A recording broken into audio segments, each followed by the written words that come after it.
we got to talk about the two biggest injuries that occurred on the same night yesterday, and it could mean a lot for these two teams this upcoming season, depending on what the circumstances are. Trae Young went down with an injury um, that looked pretty bad. And thankfully, it looks like he avoided any kind of real ACL slash MCL injury. Definitely was an injury to the back of his knee. He is going to get an MRI, I think likely today as of when this recording goes live. So it'll be interesting to see what's said about him coming out of that MRI. He's going to miss at least a 2 to 3 week stretch. I think because the Atlanta Hawks are going to also want to play it careful with them. Um, that puts them in an interesting spot. The Atlanta Hawks get to learn a lot about themselves this season. You know, we were talking about a couple episodes ago. We were talking a couple episodes back about this being a crucial year for Trae Young, given the fact that he's already in a bit of a contract dispute with the Atlanta Hawks, who refused to give him a contract extension coming into the year. And so he's in a real prove it season, and this could be something that really derails him if he misses significant time. Now, I don't think 2 to 3 weeks is going to be the biggest difference in whether or not he gets a max extension at the end of the year, but the severity of this injury and how much it lingers in terms of affecting his play throughout the year, that's all gonna matter when he has to come to this table and figure out if he's gonna be an Atlanta Hawk moving forward. This injury is not just about, the Atlanta Hawks, trying to regain momentum within their season, because I mean, this Atlanta Hawks team, they were able to get the dub. They were able to get the dub still, even in his absence, thanks to Jalon Johnson and what he's able to do. And they got a lot more minutes from Nickeil Alexander-Walker in this one. Luke Kennard played a ton, and they've got the guard depth now, right? Because of bringing in Nickeil Alexander-Walker, you have Dyson Daniels, you have Luke Kennard, so you have those guys that can make up that guard position. And I think it's a two-way street, right? This is a situation where Atlanta, you know, they see themselves in a position now where they can learn what they have in a quote unquote post Trae Young roster. They can see in a certain sample size, even if it's only a week or two, maybe even three, they can get a sample size of like, okay, how good is this team if Trae Young isn't the starting point guard and it's Nickeil Alexander Walker next to Dyson Daniels, and you've got this defensive oriented backcourt along with Jalon Johnson, Zachary Risachet, and Kristaps Porzingis with Luke Kennard and Onyeka Okongwu first off the bench, right? What does that look like?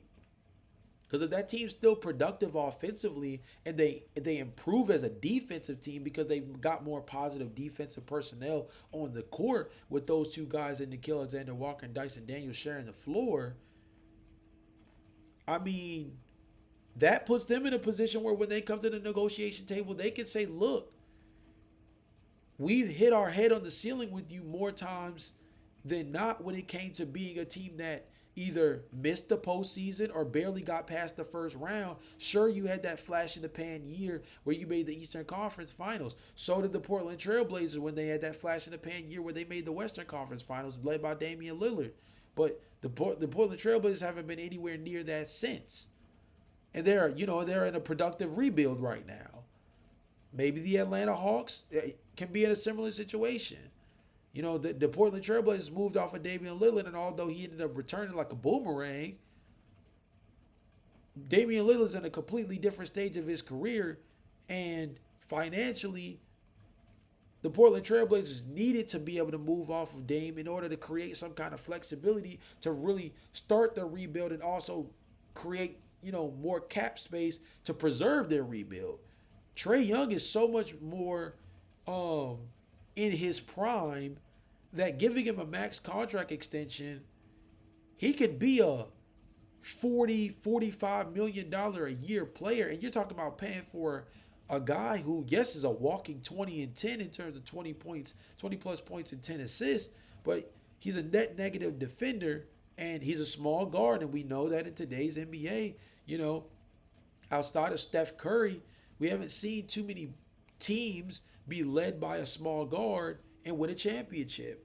And so investing 40, 45 million dollars a year into that player when your ceiling was one Eastern Conference Finals appearance, I think Trae Young is deserving of a big time contract. But you wonder if it's going to be in Atlanta. And I don't want this injury to make it seem like that has all the weight in the world on it. But how they perform in Trae Young's absence is going to be something that can be brought to the negotiation table if the results are positive. So that's just something to keep an eye on. And then Anthony Davis. Oh, man, Anthony Davis. Injured again. It's every year, man. Grabbing his knee. Goes out with lower leg soreness, and apparently he had the ability to come back in this game, but it seemed like team doctors withheld him from returning to the game.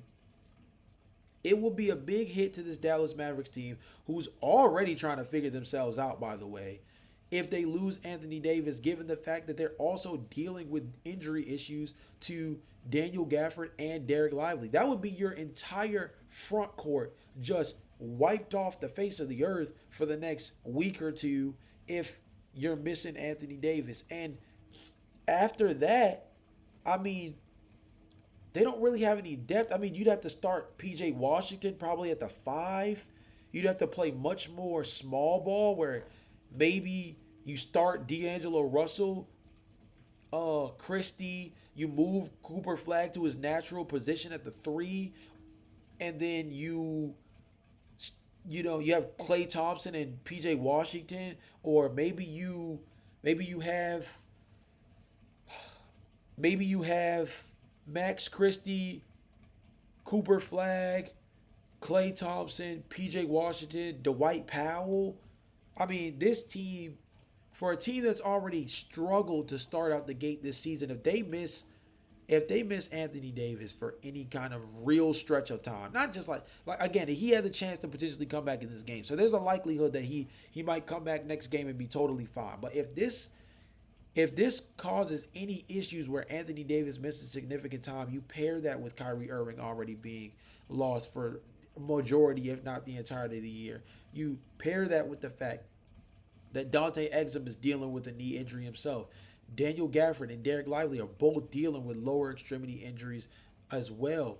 Like, this team has really no margin for error, and losing Anthony Davis again for any stretch of time is going to hurt them so much because they don't really have the personnel to make up for losing someone like Davis in the lineup right now. And I think even if you get Derek Lively and Daniel Gafford back healthy, like, Davis just provides a completely different spark for you, especially because outside of maybe Cooper Flag, there's no real consistent offensive output on this team.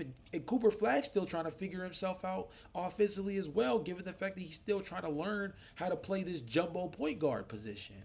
So, yeah, the Dallas Mavericks are in a really weird spot right now, and the hope is that Anthony Davis doesn't miss any time, or he only misses maybe a game or two just to injury management. But really, really tough situations for both the Dallas Mavericks and the Atlanta Hawks, because these are two teams that have both struggled to start the season out and really didn't need anything extra to pour gas in terms of pouring gasoline on the flame. And yet here we are with two major injuries to two all-star caliber guys, where if they miss any kind of real time, this rough start to the season could avalanche into something even worse. I mean, like that.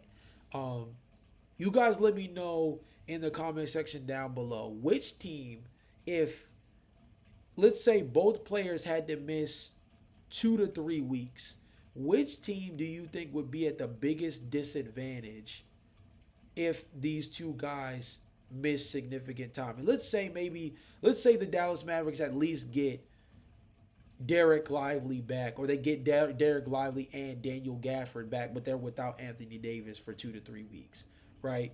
And then, the Atlanta Hawks have their roster as is as well, because I don't think anybody of real note is out due to injury right now. So let's just say that the roster around these two guys is fully intact, but they both missed 2 to 3 weeks due to these injuries. Who do you think has a roster that's more well off to sustain this absence? The Atlanta Hawks without Trae Young, or the Dallas Mavericks without Anthony Davis? I'm interested to hear what you guys have to say in the comment section down below.